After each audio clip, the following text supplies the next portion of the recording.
Ladies and gentlemen, welcome back to the Star Trek Critic. Today's animated episode is Once Upon a Planet, a sequel to Shore Leave, and the planet still doesn't have a name.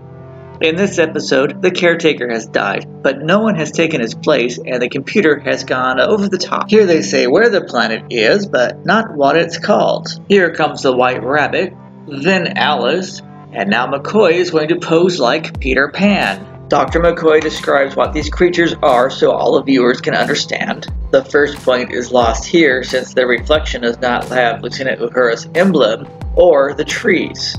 It's quite possible these nature scenes are from Filmation's other animated cartoons. Another point is lost for not contacting the caretaker before they landed. Look quick, no mustache, mustache, -1 point.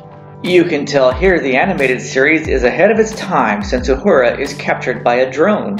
The Queen of Hearts is actually from Alice in Wonderland, but Spock could remember it wrong, and he didn't just type it in a search engine. The problem this time is that nobody was thinking of Alice in Wonderland. I guess you remember what McCoy was thinking the last time he was there. That's why you're supposed to clear your cookies. So there are other landing parties. Do they get beamed up and it's just Lieutenant Uhura they can't find? Or are they stuck down there too?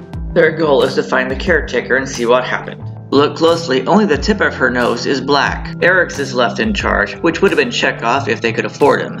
But -1 point for the captain and first officer beaming down together on a dangerous planet. And -1 point for the reflection on the Enterprise plate. Lieutenant Uhura has to tell this machine that she's not a slave to the ship. This would never go over well with woke progressives, I'll bet. There is the rescue party, but the computer wants to kill them. The next point is lost for showing the Enterprise while the captain's log is going on, since he is on the surface. Good news, they actually did look for a hidden base and found it. Sulu is right though, it could be a trick. That's odd, Lieutenant Maress sounds a lot like Nurse Chapel. The next point is lost because this is Scotty and this is not. And like before, the planet is jamming the ship. This memorial says the Keeper was the last of his race and he died. It even has the year, but Spock says this might not be accurate either. In this rare shot I have to take a point because the Enterprise and planet aren't moving. Eric's is no longer at the con and he gives the second eye. Look closely at this rare shot of the shuttle bay with 4 different shuttles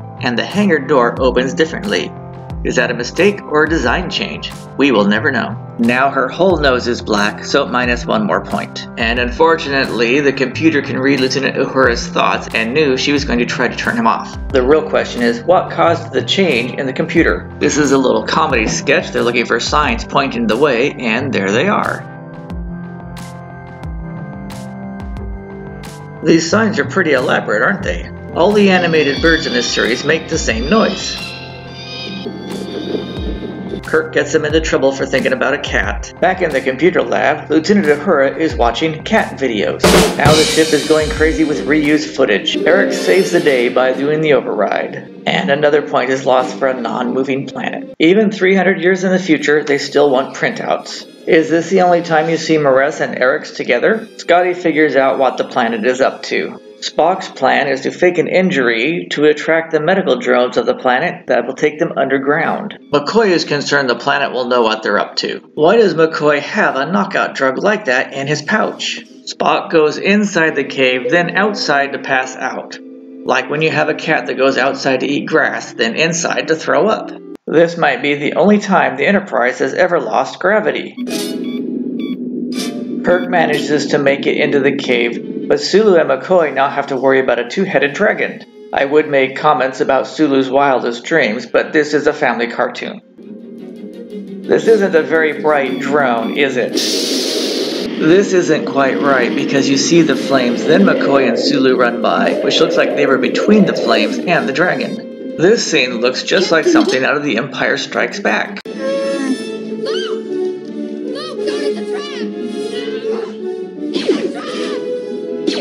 So the computer is tired of doing his job and has a unique way of describing it.